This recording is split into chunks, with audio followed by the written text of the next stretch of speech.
دین اور شریعت میں کسی امتی کی رائے حرف آخر نہیں ہے. حضرت عثمان ہیں اپنے دفتر میں بیٹھے ہوئے ہیں, ان کے پاس ایک شخص آیا اور آ کے کہنے لگا کہ میں کھیت میں کھڑا تھا, ایک آدمی آیا, اس نے کہا تیرے گھر بچہ پیدا ہو گیا, تو میری شادی کو ابھی 6 مہینے گزرے ہیں, میرے گھر میں کیسے بچہ پیدا ہو سکتا ہے؟ اب حضرت عثمان کیا عثمان قرآن کے قاری نہیں ہیں, قرآن کو جاننے والے نہیں ہیں؟ حضرت عثمان نے غور و فکر کیا, مشورہ کیا. یہ لمبا چوڑا واقعہ مختصر کر کے رکھتا ہوں تاکہ بات کمپلیٹ ہو.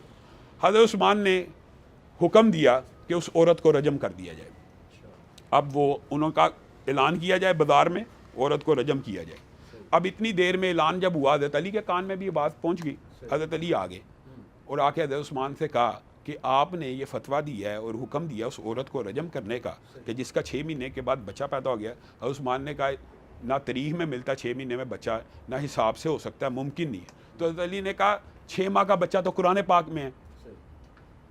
تو کیا حضرت عثمان اور ان کے مشیروں نے کسی نے یہ کہا علی کو کہ تو قرآن زیادہ جانتا ہے عثمان سے؟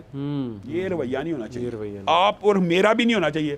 یار آپ علامہ البانی سے بڑے عالم ہیں, صحیح, آپ فلانے عالم سے بڑے عالم, یہ رویہ درست جب حدیث آ جائے تو نہیں. آپ ان کی دلائل دیکھیں. امام البانی کی دلیل پہ آپ کو شرح صدر ہو رہا ہے تو ٹھیک ہے. حضرت عثمان کہنے لگے, یہ بھی کہا میں نے بھی قرآن پڑھا ہے, مجھے بتاؤ کہاں پہ ہے دلیل. تو حضرت علی نے قرآن پاک کی ایک آیت پڑھی, وَحَمْلُهُ وَفِصَالُهُ 30 شَهْرًا, کہ حمل اور فصال کی ٹوٹل مدت 30 ماہ ہے. حضرت عثمان نے کہا ٹھیک ہے, یہاں پہ تو 30 ماہ موجود ہے, اب 6 ماہ کا بچہ یہاں سے کیسے ثابت ہوتا ہے؟ حضرت علی نے دوسری جگہ سے قرآن پڑھا اور یہ صحیح اثر سے ثابت ہے, بہقی میں بھی موجود ہے, دیگر کتابوں میں بھی, اور یہ اثر بھی صحیح ہے. حضرت علی نے کہا دوسری جگہ قرآن پاک میں موجود ہے وَالْوَالِدَاتُ يُرْضِعْنَ أَوْلَادَهُنَّ حَوْلَيْنِ كَامِلَيْنِ لِمَنْ أَرَادَ أَن يُتِمَّ الرَّضَاعَ, کہ جو پوری مدت ارضاعت کرنا چاہتی ہے 2 سال پورے پلائے. اب 30 ماہ میں سے 2 سال نکالے جائیں 24 ماہ, تو 6 ماہ ہی بچتے ہیں.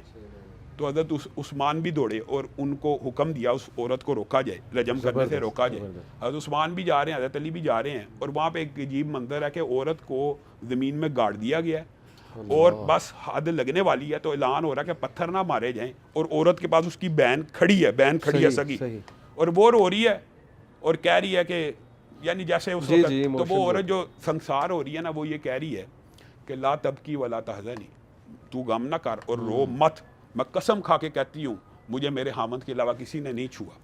تو حضرت عثمان کی آنکھوں سے آنسو آ گئے, کہتا ہے یہ عورت نے سچ کہا.